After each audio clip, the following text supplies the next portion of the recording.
If we live by the world's standards, we find ourselves learning how to live by.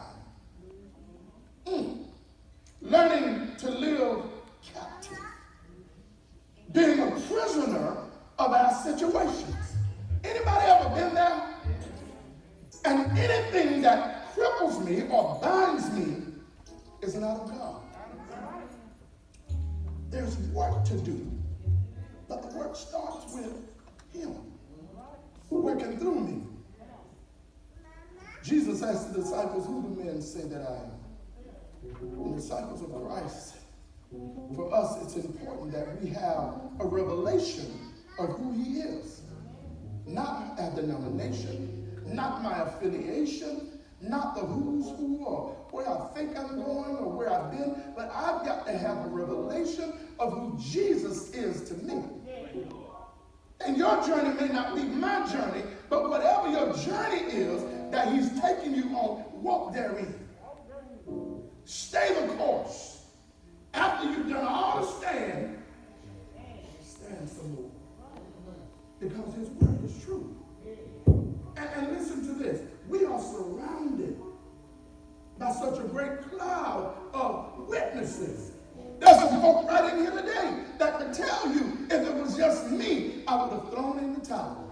If it was just me, I would have quit. If it was just me, I wouldn't do it. But because of the God that resides in me, I was able to go on to the other side.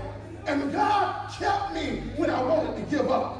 And I didn't know how I was going to make it. But I all of a sudden looked and checks in the mail. The doctors gave me a bad report, but then I waited on God. And the next thing I know, my body was healed. My children, they were lost and they were gone. And people spoke bad things over them. But I waited on the Lord. And all of a sudden, my children came home. Anybody ever been there? Can anybody testify to that? Oh, God. Man might say one thing. But as for me, in my house, we're going to serve the Lord. We choose to believe the report of, come on now, let me hurry through this. So they say to him that some say Elias, and some say like Jeremiah and the prophets. And then he asks the question, who do you say that I am? So Peter speaks up and says, thou art the Christ, the Son of the living God. And Jesus, in actuality, says, blessed are you now with, somebody say power. Power. Because of this truth. That's all you need. If you don't do anything else this year, walk in truth.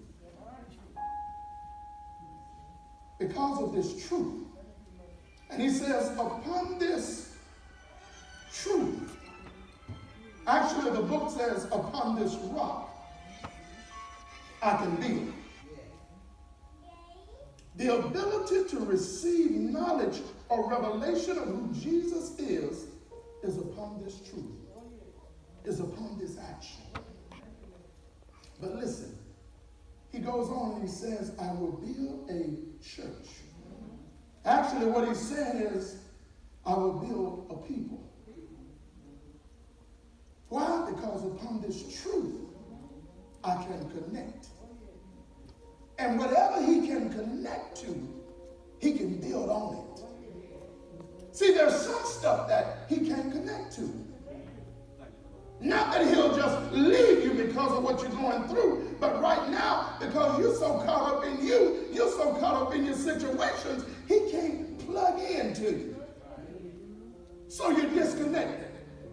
That's the reason Grandmama and them used to say, don't you let anything separate you from the love of God. That's the trick of the enemy. Every day the enemy is setting a trap, but the way the trap is triggered, you have to trigger it. See, if they cuss you out and you don't cuss them back, but you pray for them, the trap is set, but it didn't get triggered.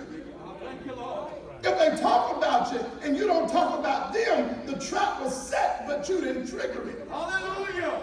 But when you talk back and you cuss back and you fight back, then you trigger the traps of the enemy. One of my sisters, she said to me not many days ago, she was coming out of a place at a workplace, and the young lady smarted off at her.